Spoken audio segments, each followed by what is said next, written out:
All right, welcome to this special episode of Real Estate Fight Club. This is a series called What Would You Do, where we talk about professional standards committee cases and code of ethics violations. Here with me today to boss us around is Rachael Real. Hi, Jennifer. How are you? I mean, we are going to talk today It about... depends. The answer is it depends. It depends. Right? It depends. Well, we're going to talk today about using the word realtor. Realtor, did I say it right? Yeah, you did. Because if you didn't say it right, you'd be violating your trademark. Well, realtor. Right. Yeah. No, I can't say Realtor. that. All right. Talk to us, Goose. So I figured what we would talk about today is the top 3 ways in which membership, which would be us as realtors, how we violate the use of the trademark realtor. We can also talk about a couple of trademark rules that are kind of the down and dirty, definitions of what we can and can't do and how you use it appropriately. Can we back up, or are we going to talk about... I feel like can I create a little bit of context here? Absolutely, yes. So I think there's a misunderstanding about NAR, RPAC, our local organization, our state organization that I want to kind of like clear up. Now, you and I did a video with Saul, Better Call Saul, about, if you're searching for the video on YouTube, it's called the 3-way agreement. But let me just clear something up for you. So the NAR is not the same as RPAC. RPAC is like our lobbyist. Right. RPAC stands for Realtor Political Action Committee. So what they're a body under NAR that does but they're separate from NAR. They are. They're it's made up of realtor members that raise money for political things that we need to lobby for in our legislative branches. So anything that protects homeowners, homeowner rights, all those types of things. Right, exactly. Everybody's well, it's more homeowner rights, really. So you have, when you go to any event and they raise money, they're asking for donations for RPAC. It's to ensure that our clients and our customers at the end of the day maintain their homeowner rights. So they do a lot of work to make sure that villages don't overstep their boundaries when it comes to property sales. Mm-hmm. So there, for instance, you can have a village that has an obscenely high and super expensive transfer tax, mm-hmm. or an overly aggressive transfer sale inspection. Right. So what RPAC does is go in and lobby to ensure that those homeowners maintain the rights, so that it keeps the government out of our home sales and out of our clients' home sales. And they need money, because part of that is... because all that stuff costs money. Well, it costs money, and they give money to the people like in the county or the state or the representatives that vote the way that we would like them to vote. Exactly. Money is the root of everything. Yeah, well, we'll have to blow that up later. So secondly, so now NAR, what is NAR? The National Association of Realtors. Right. God, I hate saying it properly. It's so painful. Anyway, so their job is, one, that word realtor is not an actual word. Like, it doesn't mean anything. And I'll tell you later how I know. It's a trademark. It's a trademark, right? So if you look at the membership marks manual, which we'll post on your vault, realtor, they define realtor as: realtor is a federally registered collective membership mark that identifies a real estate professional who is a member of the National Association of Realtors and subscribes to its strict code of ethics. And so this is why you can't walk down the street and say, I'm a realtor. Well, we'll get to the test for whether or not you're using it appropriately, but it strictly just defines a membership. Let me just skip to the Would you walk down the street and say, I'm a member of my health club? No, you would say, I'm so-and-so. This is what I do, and I'm a member of X, Y, and Z. Mm-hmm. Yeah. So you're probably violating it, but also everyone's violating it. Let's be real. This is why, so it denotes a membership. So this is why you have more real estate agents than realtors, because not all real estate agents are members of the NAR. But all members of NAR, aka realtors, are real estate agents. So right, unless there's an affiliate membership, and that's something that's different. That can be, you can have home inspectors or appraisers that are affiliate members of NAR. However, for the vast majority of the time, Yes. We're talking about all licensees, I guess. right. All licensees are not necessarily Realtor members, but almost all Realtor members are licensees. So a good example of that would be a commercial broker. So a commercial broker is a real estate licensee. They are licensed to practice real estate in the state of Illinois. However, what they aren't is necessarily a member of NAR, and they are not realtors. Right. Many commercial brokers don't do that because they aren't a member of the MLS, they aren't a member of the board. They kind of work on their own little world. But right. a good example too could be you. You could easily not be a realtor. You would just be a real estate agent because you own your own brokerage and you. Correct. Now, however, as you referenced our Better Call Saul episode a while back about the three-way agreement, once I become licensed, in order for me to gain access to the MLS and our board and be able to function in the way most realtor members would want to function or licensees would want to function, I would need to be a realtor member. Yeah. Right. MLS access to these things, having central lock access, it makes our job obviously a whole lot easier when we can access lock boxes, get to the MLS, have resources from our board as far as education and training. Right. However, I could, in theory, opt not to have any of those things, and I would not be a realtor. Right. So, and now again, in most cases, because of the fact that you're going to make your life real difficult if you're not going to be able to use any of those resources. And yet you can still do it. But now that you right. understand, do you see why I want to blow everything up all the time? Okay. Yeah, I can see that. Moving on. Moving on. All right. Yes. We have context. Right. So Realtor, again, is a trademark. federally registered collective membership mark. It's a trademark. That's why you got to put the little R. Right. And that's what denotes your membership in the National Organization of Realtors. The easiest way to determine whether or not you're using it in the right context is to do what they call the member test. Member test would be simply substitute the word member for realtor and then determine if your sentence conveys the meaning that you want it to convey. So if you say, I'm the number one, let's talk about like an advertisement, a billboard, whatever it is. I'm the number one member. The hell does that mean? Without any context for anything else. Listen, Rachael, I'm the number one member. But in all reality, think about when you say if you want to say I'm the number one realtor, that conveys what you want it to say. Right. If you substitute member for realtor and say I'm the number one member on a billboard, does anyone know what the hell you're talking about? No. So that in effect would not pass the member test, if that makes sense. It gets a little bit hazy, right? Because here's the thing. I am a member of the NAR.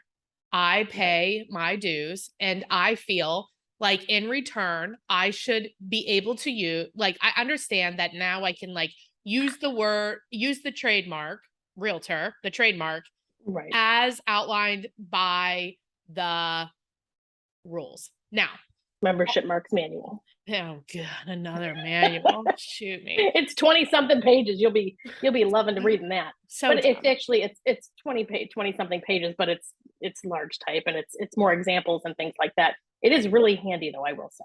If you have a question, it's real easy to figure out whether or not you're in violation through this manual. You're in violation. You are. 99% of the time you're in violation. Right? Now, but so I think that but the public understands the word realtor, like the vernacular language, the urban dictionary of realtor is like a real estate agent. So it feels weird to me that I can't just I can't use it. Plus it feels weird to me to pay somebody to yell at me and I don't want to do that.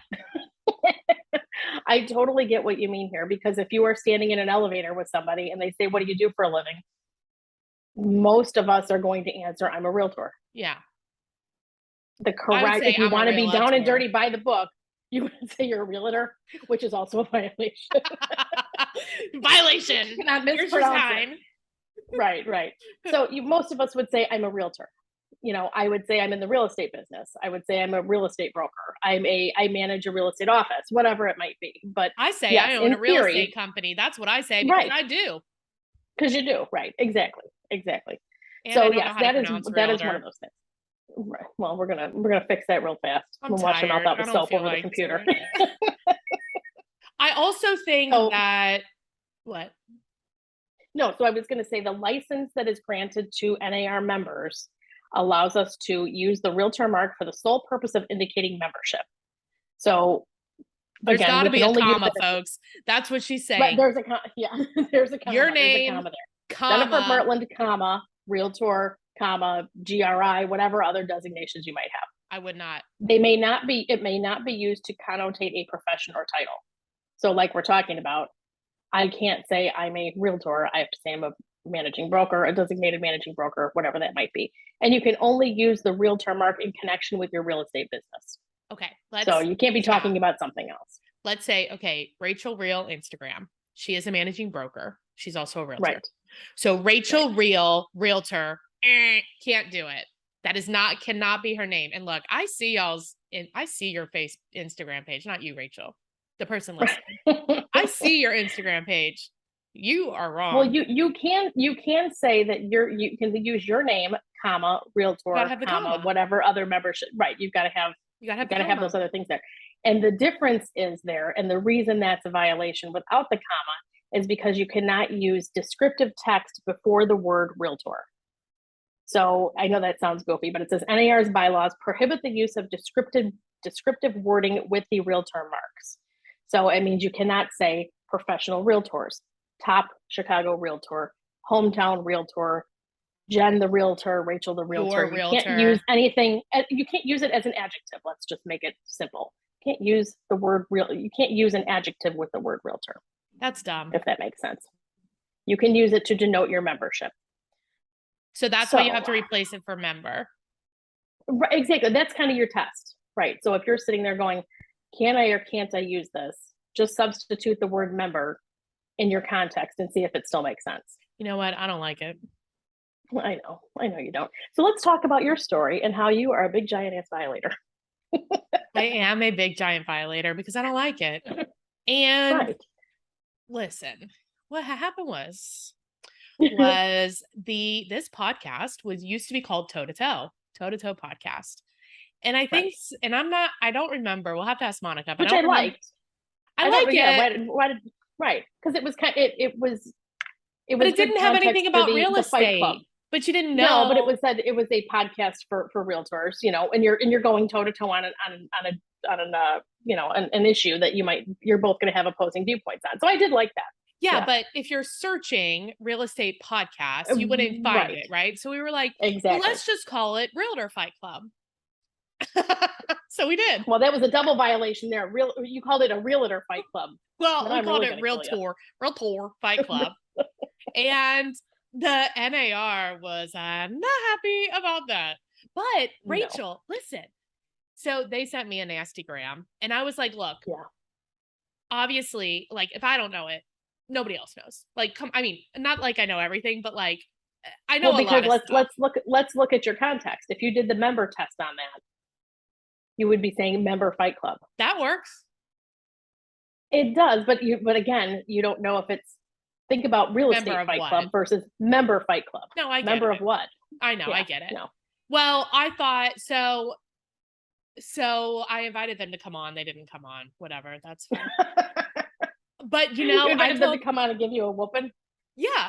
To just have the conversation, right? Yes. And I was like, clearly nobody knows the rules. So now we have Rachael Real to tell us the rules. Thank God we got Rachael Real to tell us all the rules. Right. The giant buzzkill. Right. You and Ann Uckman are competing. Hey, Ann. Right. Hey. Mm-hmm. So yeah. But I told Monica, I was like, Monica, this is amazing news. We have been seen by the National Association. Now, we should make sure we don't hear this podcast, this specific one. So please do not send it to them. Please don't send it. No, because we're telling you how you can avoid getting cited by NAR. Yeah, but I'm also saying it's stupid. Well, in some instances, I agree with you because, like you said, the public's vernacular of realtor is somebody who sells properties. I mean, let's be honest. They don't realize the down and dirty of the fact that this is a membership connotation only. I mean, think about all the things that we talk about as realtors, when we're doing listing agreements, buyer agency agreements, as I said, buyer agency agreements. I know. Louder for the people in the back. Right. So think about when we do all of those things, we talk about things that we really have to break it down.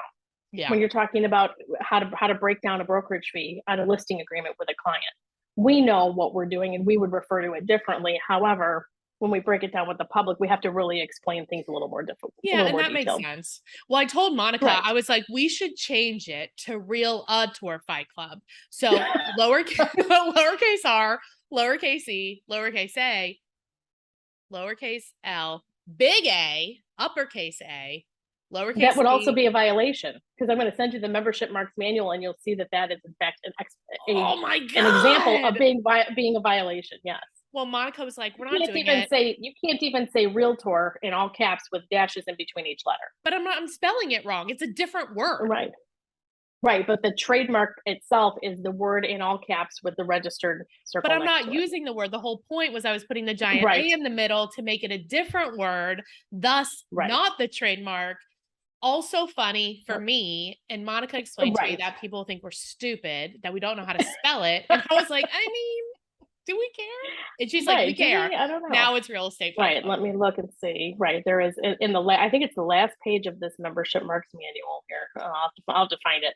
But it's like I said, it's about 25 pages, but it gives you all the things you can and can't do with the word, which I found very interesting. So what are you seeing is like, okay, what I'm seeing out there is like the name that we talked about. People are using it incorrectly in their social media, like Right. regularly. That's happening. What else are you Right. seeing? What are the other violations that you're seeing? Actually, should we take a break and then we'll talk about Yes, this absolutely. time? Let's do Okay. that. You got it. So let me tell you about two of our favorite partners. First is my coach, Coach John Kitchens. So now is the time that we're always you want to upgrade your business all the time. And in order to do that, you've got to get clarity. Maybe you want to add members to the team, but in order to do that, you have to have a good foundation and it has to be clear. So my coach, Coach John Kitchens, has provided a clarity report for you, which will help you get clear so that you have a good foundation to build from.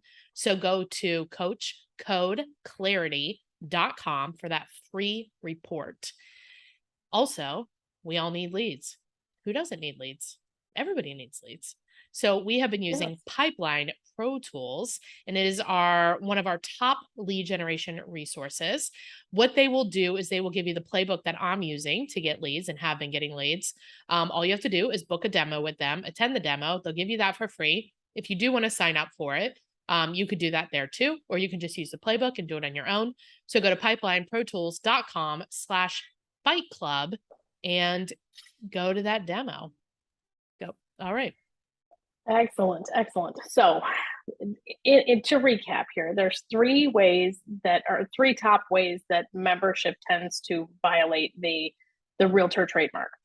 Number one is always going to be using realtor as a substitute for your occupation. So again, you get in the elevator, somebody says, what do you do for a living? I'm a realtor. That's dumb. You're using that as I'm not going to disagree, but that's the number one way people would violate that. Number two would be using descriptive words in front of the word realtor. Number one realtor, your Chicago realtor, whatever it might be, using an adjective or a descriptive word prior to the word realtor. And number three, check your email signatures, check your social media, check whatever it might be. As long as you are saying Jennifer Murtland or Rachael Real, comma, realtor, trademark, and then all of your other designations, you can do that.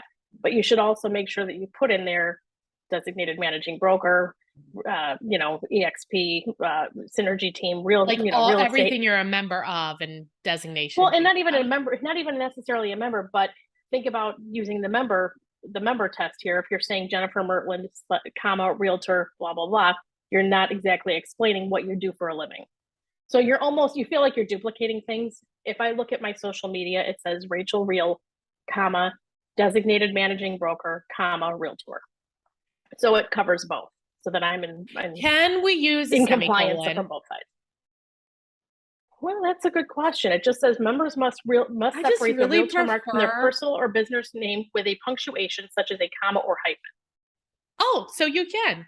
I prefer a semicolon. I would say as long as there's sure. I would say as long as there's punctuation, they're not going to come after you. Can it be Jennifer Murtland, exclamation point, realtor? Yes. I would argue that it's punctuation. It might be goofy, but it is doing it. punctuation. That's happening today. Today. Today it's I'm so happening. excited. Yeah. So those are your top 3 ways that you are in violation technically of the NAR trademark This conversation is done. Realtor. Well, we have to have it. And maybe this explains why. Maybe this sheds some light for people and people who listen to when it was toe to toe or when it was Realtor Fight Club and why it changed names for a brief. So this is why, because Jen got a hand slap from NAR. Yeah, I think yeah. But hey, they're listening, right? I mean, I'm glad they're listening. Or a listener is listening and turned you in. I don't care. That's great. I love a hater. Right? I love a hater. Love a hater. All right. So please tell us your story about the listener. Please tell us your story about how you're violating. Now you're going to fix it. How you are right. And how many, let's tell us, why don't you tell us if you're not violating? Because that's probably going to be far less of a story, although way more boring. Right. How about do you have any kind of violation that was just really super outrageous? If you fix it, like how I did, like how I'm going to with the exclamation point or something exclamation funny, point. We'll have like a funniest way to fix it without violating contest.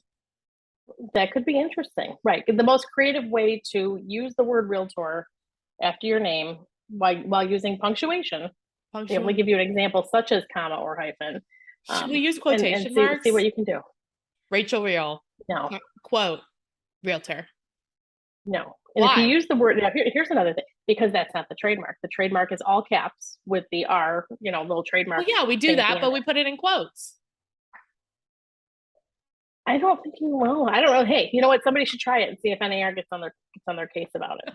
But now keep in mind too, if you are writing a blog, think about this too. If you're writing a blog or any kind of news article, whatever it might be, if the word realtor is in the sentence, think about the fact that, even on social media, I went to adjust some things the other day and I couldn't, while I could type the little trademark thing in there, when I went to save it, the formatting disappears. Right. So a lot of times it won't take the formatting. So your number one best option is realtor with the trademark symbol in all caps. Your second best option is all caps realtor. Your third option, if you're using it in a sentence because of formatting constraints on different things, would be to, in the sentence, you type it as uppercase, and as long as it's different than the rest of the sentence. So say the entire sentence is in all caps. Whoa. Then your realtor should a listing description. Right. No, I don't, and they have this in the manual too, but it's just kind of funny. I thought, who's writing a sentence in all caps? People do. If you're writing it in all caps, then the word realtor should be in italics. So you need to separate it or make it stand out from the rest of the sentence. Are we going to talk about the elephant in the room that is realtor.com?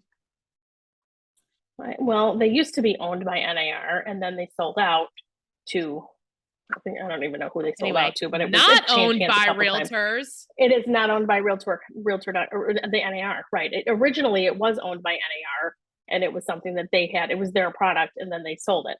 So now it's no different than any of the third-party portals that take our information and try to sell it back. Anyway, another Better Call Saul episode. Go check it out. Throwing shade Yeah. today. Please don't say it's on. This is for your ears and listening pleasure only, so that you are. Let's just keep it. We're just our job here is to keep you out of jail. NAR jail, code of ethics jail. We call it realtor jail, although I don't even know. Maybe that's a violation too. That feels like a violation. A member. No, that's right. Member jail. Member. Hey, you know what? I passed the member test. And it's not an adjective. It is an adjective. It's not an adjective. No, but it's after the word. It's not describing the jail. But the word is after realtor and not before, which is the difference. Right. No, I get that. Well, somebody else talk about semantics, right? Member jail. We're keeping you out of member jail. There you go. Well, Rachael, if people have a referral for you in Chicago or they have a question, what is the best way to get a hold of you? Best way to reach me is by cell phone at 630-542-8688 or at dealwithreal.com. Awesome. Thank you. Thanks, Jen. Always a pleasure. Bye. Don't forget to hit the subscribe button so you don't miss a podcast.